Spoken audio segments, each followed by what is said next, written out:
And he's running for the U.S. Senate in the great state of Nevada against Senator Dean Heller. Danny, thanks for joining us today on Breitbart News Saturday. Well, thank you for having me on. I really appreciate it. So to break down for us right now, what are your thoughts on, obviously, the Senate Democrats last night voted to take us into a government shutdown. It's the Schumer shutdown. What are your thoughts on what's going on right now with the Senate? This is what makes people across our country sick and tired of career establishment politicians, because they play politics with people's lives, the people that don't have a voice in Washington, D.C., and certainly don't have any representation. If it wasn't too long ago, 2013, when the shoes were reversed and the Republicans were threatening to shut down the government, and Schumer was one of the biggest advocates saying how irresponsible that would be, and that you should pass the budget and not try to put additional riders or attachments onto the bill. And now he's in the other shoes, and he's did exactly the same thing.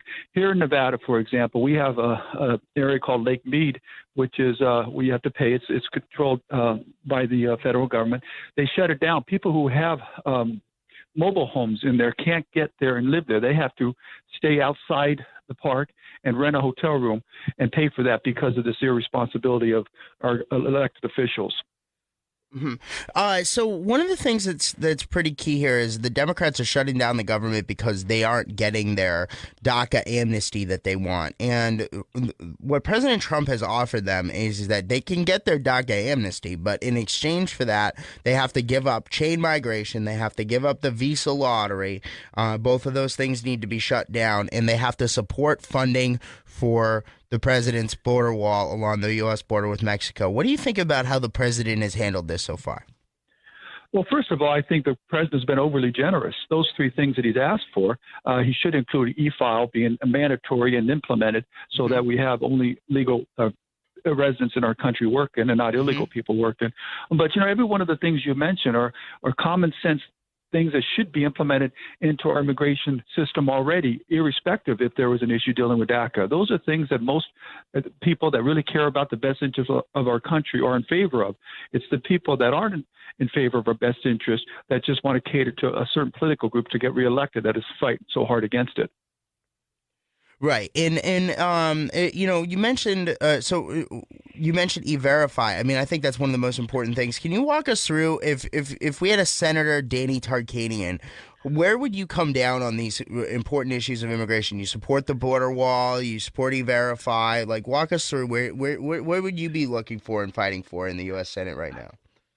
Just the same common sense positions that most of the Americans that aren't playing politics believe in.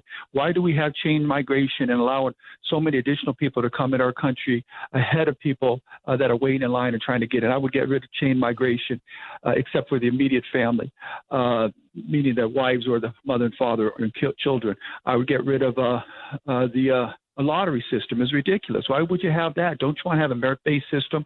So we're bringing in people in our country that are improving our country and making it a better place. Certainly, verify the system where every employer in the United States would have to verify the legal status of their employees before they hire them or face big fines. I would be in favor for. And I wouldn't grant citizenship to people who come in our country illegally. You could discuss legal residency, but why would we give the most prized possession that our country can give to anybody? That's citizenship to people that have come in the country illegally, whether it was the parents that brought them in or whether it was the parents themselves. I would not vote for citizenship.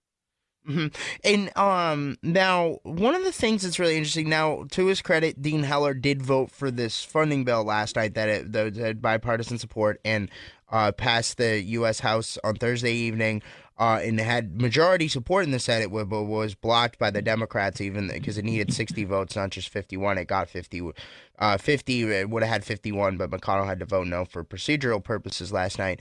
But we haven't really heard from Senator Heller over the course of this whole debate. He's been like hiding, and I think that's one of the most important things here is that a senator isn't just supposed to vote. They're supposed to lead the way on these issues, right? Like, we've seen that from people like Tom Cotton and David Perdue over the course of this fight, those guys from Arkansas and Georgia.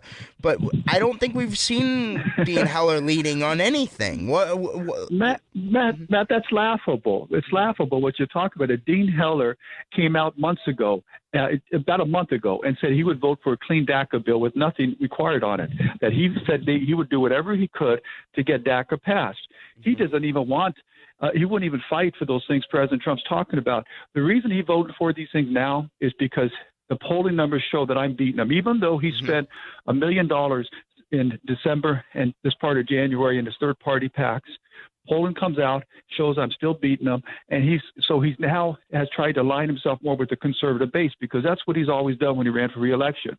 He always changes his positions to cater to whatever voting bloc is out there. He doesn't have true convictions for his positions. He won't stand up and fight, as you talk about, and argue and say, this is the right thing for our country. Let's do this, even if he may lose a few votes.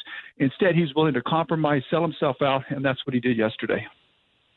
So now another thing that that's really interesting. Again, I wanted to ask you about let's say you get to the general election, right? Like, and this has been an issue with conservative candidates. I mean, we saw what happened in Alabama. Why are you better suited to run in the general election against likely Democrat nominee Jackie Rosen than Dean Heller, right? Like, why are you better? Why are you more likely to win? It's a great question, and it's one that Dean Heller tries to twist the story around. First and foremost, he says, I've lost so many races, and therefore I can't win the general election. But he knows every time I ran, I had to beat the establishment Republican in the primary, which I've done 4 of the 5 times. Then I run in a district that's highly Democrat. I overcome a large Democrat number of voters, but come up just short. Like the last election, I lost by 1%, the closest race anybody in Nevada had. I stayed and supported President Trump and his America First policies when the rest of the top GOP officials, including Dean Heller, ran scared and turned their backs and actually repudiated Donald Trump. Because of that, every Republican lost in that race. Because of that, Republicans failed to come out and vote Nevada, and the whole state went blue when the rest of the country that had contested fights all went Republican. So now if I get a rematch with Jackie Rosen, I lost to her by 1%. I had the weight of Dean Heller and the rest of the GOP people repudiating Trump around our neck. And she lied about me in her television ads, and I sued her, and I got a judge that's already ruled that the statements that she made, he doesn't believe are true. They're substantially identical to the ones I've already won a defamation lawsuit on, and have a likelihood of success on the merits. So when she tries to run those ads again, we're going to be able to use these judges' words to show what a lying, despicable individual she is. And I believe that the way you win races are turning out your base and getting your base enthused. I'm a supporter of President Trump and his America First policies. I believe that when people go to the polls next November, they're going to go and vote Republican because they're excited about how well the economy's doing, how they feel more secure now because of the policies President Trump has done. Dean Heller is the opposite. Dean Heller was a never Trumper. He said, I vehemently oppose our nominee in the 2016 elections. He said, let me be very, very clear. I do not support Donald Trump. Then he came out and he voted against the repeal of Obamacare. People know that he doesn't support President Trump and his America First policies. We saw what happened in Nevada to people that did that. We had a great candidate named Joe Heck running in the Senate seat.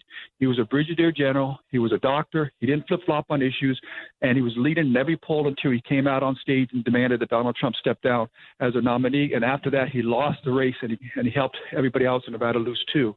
If Joe Heck could win the Senate race because he came out and repudiated Trump, why would Dean Heller think he can win when he has flip-flopped on issues? He's not a brigadier general, and he's not a doctor, and he doesn't have those qualifications.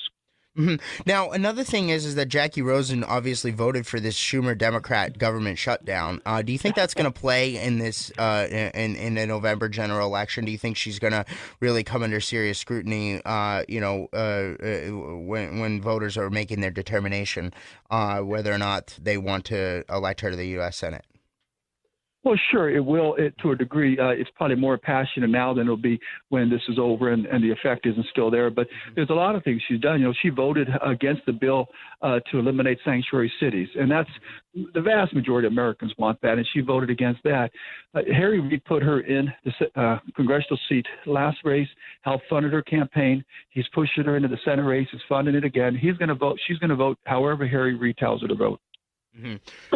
Yeah, no, absolutely. Danny Tarkanian, I really want to thank you for joining us. Where can people go to find out more about you and your campaign and get involved in the process? then go to my website, tarknv.com.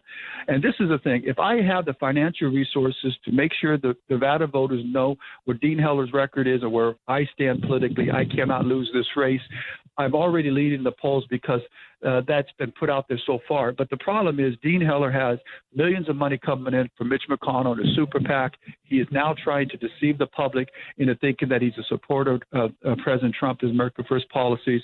If your listeners can help us get this message out, I will win and I'll make you proud as a U.S. Senator. Go to tarknv.com. All right. Well, Danny Tarkanian, really want to thank you for joining us on Breitbart News Saturday here. We look forward to having you back.